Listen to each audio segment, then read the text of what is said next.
Chapter 7. Shots Ahoy.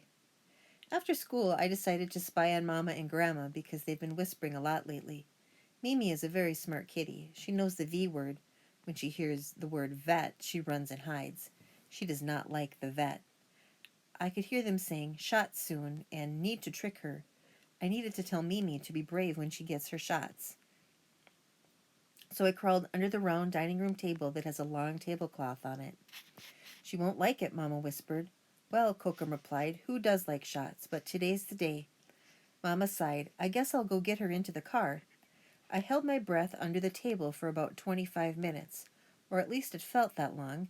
Maybe it was only a minute. But I had my mind made up. If Mimi was getting shots, I needed to give her a very big hug, and to tell her to hold her breath so she does not lose all her air. I heard Mama and Kokum get up and walk around the house. Then I heard the garage door open, then close after a car went out. So I peeked out from under the table. I wondered, where is Mimi? I heard the car back out of the driveway. I ran to the front door. Boom! I ran right into Kokum. "Oh, Jojo, where are you running to so fast?" Kokum asked. Well... I glanced out the window to see Mama driving away slowly. "Kokum, is Mimi in the car?" I asked. "Well, yes, for her shots, my girl," Grandma answered. I said, "But I didn't get to give her a hug to be brave. That is what best friends do."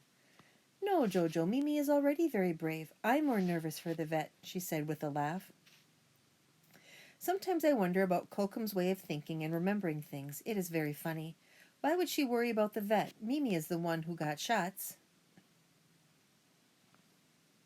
Me, ouch. I sent her all my heart kisses to protect her. The next morning, I remembered that teacher said we had to turn in our drawings for the yearbook. I grabbed my stack of drawings from the kitchen table and walked out the front door. "Bye, Mimi," I said, very full of love to her. Mimi did not answer me. I know she did not like getting her shots, but the vet must have been very good because Mimi did not lose all her air either. I told Ferris later, "Shots are not very fun, but they are good for us all. Ferris, I thought you were very smart about air and balloons, but you are not. Shots are not fun at all, but maybe they are not that scary because they are over very fast, and they help us to be healthy. Maybe they should call shots vitamins, or maybe Mimi is very brave." Ferris is a good bus friend, and I was being friendly by telling him the truth, that he is not as smart as he thought. Fern was waiting for me at school by the front door. I hoped she would sit by me at lunch. I wondered if she would act like my best friend at school today. "Bonjour, Jojo," Fern said. She said it with a smile, so I think today she will be a school best friend. "Did you bring your art?" "Bonjour, Fern," I answered. "Yes, I have a whole big stack of my art. Look." Fern's eyes got very big. "Wow, Jojo, I know Mrs. Whirlwind Horse will pick yours. Remember, fast blinking means you are very serious and full of truth." Fern, do you think?" I asked. We walked into our classroom together. Upchuck was ahead of us talking to teacher in the doorway. "Bonjour, Fern. Bonjour, Jojo," teacher said. Upchuck was smiling big at Fern. Were they school best friends now? My heart felt very droopy thinking about that. I sort of dropped one of my art papers in front of teacher. I wanted Upchuck to get away from my school best friend Fern. "Oh," I said real loud like, lip pointing to the floor.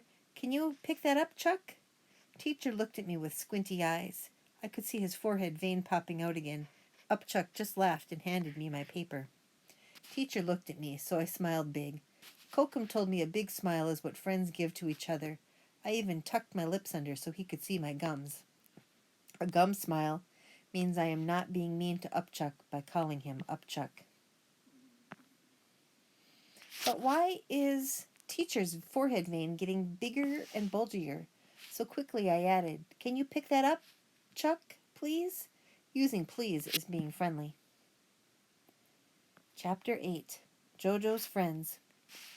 Today the principal, Mrs. Whirlwind Horse, decided on the art for the yearbook. Teacher walked us down to the big GYM for the announcement. I am very good at ART, so I can't wait to hear my name get called as the winner. Fern saved me a spot on the floor. We sat together with the other first graders. I sat down and reached for Fern's hand. Best friends like to hold hands. But on the other side of Fern I saw Susan, and soon Susan was holding Fern's other hand. My eyes felt like little pokey things were jabbing me. I tried to stick my tongue out to catch a big fat tear, but more fat tears kept falling. Jojo, Fern whispered in my ear, are you okay? I'm not okay. My school best friend has so many other school best friends. I tried to give her a very big gum smile, but it did not look pretty because my tears kept making my lips slip back over my teeth. Shh, girls, teacher said to us. Mrs. Whirlwind Horse is announcing the yearbook art winner. The principal cleared her throat. Thank you very much to all the students who submitted their art for the yearbook. Fern squeezed my hand. I squeezed hers back. I knew Susan did not get a Fern squeeze. At least I didn't think so. And so, children, the principal continued, let's all clap loudly for the winner, Wobbin Gladue. Wobbin is in the 4th grade and has drawn a beautiful butterfly. It will be on the yearbook cover. The principal showed us all the butterfly picture. Everyone clapped. Everyone except me. I knew it was important to be happy for others, so finally I slipped my hand from Fern's and clapped. I did not put all my love into my clap. Wobbin drew a very good butterfly. She was in the 4th grade. I knew 3rd grade was scary, but 4th grade must be okay. But my big fat tears came even faster now. I tucked my chin very close to my neck to make myself smaller. I could see something waving next to my face. Here, Jojo, take this, someone said in my ear.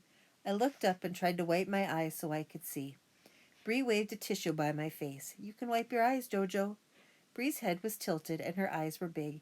She patted my arm and said, Jojo, I think your art was prettier than the butterfly. Wow, Bree was being very friendly to me. I nodded to her and took the tissue. But just in case it had boogers on it, I tucked it into my pocket. I wiped my eyes on my shirt, except I did it all sneaky-like to not hurt Bree's feelings. I am getting very good at being friendly, even to Bree.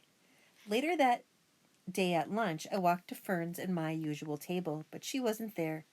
I could see her sitting next to Upchuck and Bree and Susan and Lily. I've always liked that Lily. I could feel my prickly eye pokey thing starting again, so I started to turn to sit with my back to them all by myself. Right then, I saw Upchuck lip point to me. Then he lip pointed to the empty seat next to all of them, at their lunch table. Suddenly, my prickly pokey eyes stopped. I walked over to their table. Jojo, Fern said, I'm so happy you want to sit with us. I missed you. I answered right in Fern's ear, but I thought you didn't want to be best friends anymore. I must have said it too loud because everyone started saying things. Jojo, we always saved a seat here for you, Upchuck said. Susan added, yeah, Jojo, you always make us laugh. Then Bree said, Jojo, I thought you didn't like me or us. My cheeks stretched so long I was very happy and tried to give them all my biggest gum smile. I sat down across from Fern, and without us even talking, she took my sandwich, tuna fish, P.U. Fern gave me her peanut butter and jelly sandwich. Only best friends trade stinky tuna fish. And my other new friendly friends plugged their noses very politely as Fern ate it. The next week, teacher called me over to his desk at quiet reading time. Jojo, he began. Teacher was not being very quiet during quiet reading time. Jojo, teacher continued, I took one of your yearbook art pictures. I sent it to my friend at our reservation museum. I looked at teacher's forehead. His vein always lets me know how he's really feeling. No sticky outy vein. This must be good news. Jojo, the museum director liked one of your pieces of art very much. She's going to use it for the poster for the Pembina Tribal Teepee this summer. Gosh, I said, I am an artist. And that is why my art is on the poster all over the reservation. It is very funny art, though. I wonder if they saw everything in my picture. When I grabbed all my yearbook art last week from my kitchen table, one must have gotten stuck in that pile, one that was not a yearbook art picture. But now, all of my best friends and new friendly friends can see my art.